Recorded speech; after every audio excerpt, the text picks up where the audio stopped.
ಟಿಪ್ಪು ಸುಲ್ತಾನ್ ತನ್ನ ಜೀವಿತ ಅವಧಿಯಲ್ಲಿ ತಾನು ಮಾಡಿದ ಒಂದೇ ಒಂದು ತಪ್ಪು, ಪಾಪ ಆ ಮನುಷ್ಯ ಮುಸಲ್ಮಾನನಾಗಿ ಹುಟ್ಟಿದ್ದು ನೋಡಿ. ಅಕಸ್ಮಾತ್ ಟಿಪ್ಪು ಸುಲ್ತಾನ್ ಮುಸಲ್ಮಾನನಲ್ಲದಿದ್ದರೆ ಭಾರತ ದೇಶದ ಎಲ್ಲ ಪ್ರಶಸ್ತಿಗಳು, ಪುರಸ್ಕಾರಗಳು, ಅವಾರ್ಡ್ಗಳು, ಭಾರತದ ಎಲ್ಲ ರತ್ನಗಳೆಲ್ಲ ಟಿಪ್ಪು ಸುಲ್ತಾನ್ ತಲೆಯ ಮೇಲೆ ಅಭಿಷೇಕದಂತೆ ಸುರಿಯುತ್ತಿದ್ದು, ಅಥವಾ ಇಡೀ ಭಾರತ ದೇಶದ ಯಾವ್ದಾದ್ರು ದೊಡ್ಡ ದೊಡ್ಡ ನಗರಗಳಿಗೆ, ದೊಡ್ಡ ದೊಡ್ಡ ವಿಶ್ವವಿದ್ಯಾಲಯಗಳಿಗೆ, ಅಥವಾ ದೊಡ್ಡ ದೊಡ್ಡ ವಿಮಾನ ನಿಲ್ದಾಣಗಳಿಗೆ ಟಿಪ್ಪು ಸುಲ್ತಾನ್ ಹೆಸರನ್ನು ಇಡ್ತಿದ್ದೋ ನಾವು.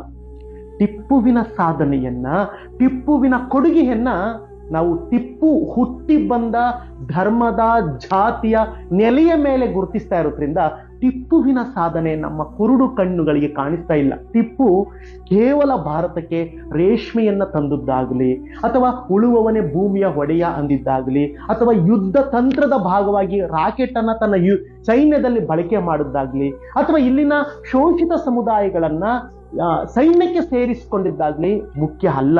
ಇಡೀ ಭಾರತ ದೇಶದಲ್ಲಿ ಟಿಪ್ಪುವಿನ ಬಹುದೊಡ್ಡ ಕೊಡುಗೆ, ಅಥವಾ ಇಡೀ ಭಾರತಕ್ಕೆ ಕಿರೀಟ ಪ್ರಾಯವಾದಂತ ಒಂದು ಟಿಪ್ಪುವಿನ ಹೆಜ್ಜೆ ಕೇರಳದ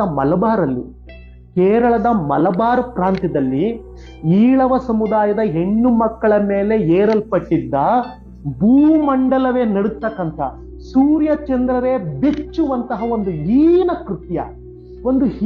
ಕೃತ್ಯ, ಅನಿಷ್ಟ ಕೃತ್ಯ ಕೇರಳದ ಮಲಬಾರ್ ಪ್ರಾಂತ್ಯದಲ್ಲಿ ಇದ್ದಂತ ಈಳವ ಸಮುದಾಯದ ಹೆಣ್ಣು ಮಕ್ಕಳ ಮೇಲೆ ಏರಲ್ಪಟ್ಟಿದ್ದ ಸ್ತನ ತೆರಿಗೆ ಪದ್ಧತಿ ಟಿಪ್ಪುವಿನ ಗಮನಕ್ಕೆ ಬರುತ್ತೆ.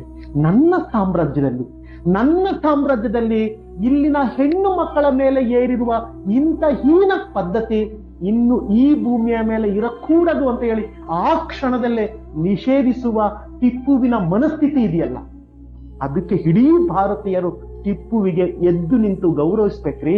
ಟಿಪ್ಪುವಿಗೆ ಯಾವ ಮಟ್ಟದ ನಾವು ಗೌರವ ಕೊಡ್ಬೇಕು ಅಂತ ಅಂದ್ರೆ, ಈ ಭೂಮಂಡಲ ಇರೋ ತನಕ, ಭೂಮಿಯ ಮೇಲೆ ಪಾರ್ಲಿಮೆಂಟ್ ಭವನ ಇರೋ ತನಕ, ಪಾರ್ಲಿಮೆಂಟ್ ಭವನದೊಳಗಡೆ ಟಿಪ್ಪುವಿನ ಫೋಟೋ ಇಟ್ಟು ಸದಾ ನಾವು ಗೌರವಿಸ್ಬೇಕು.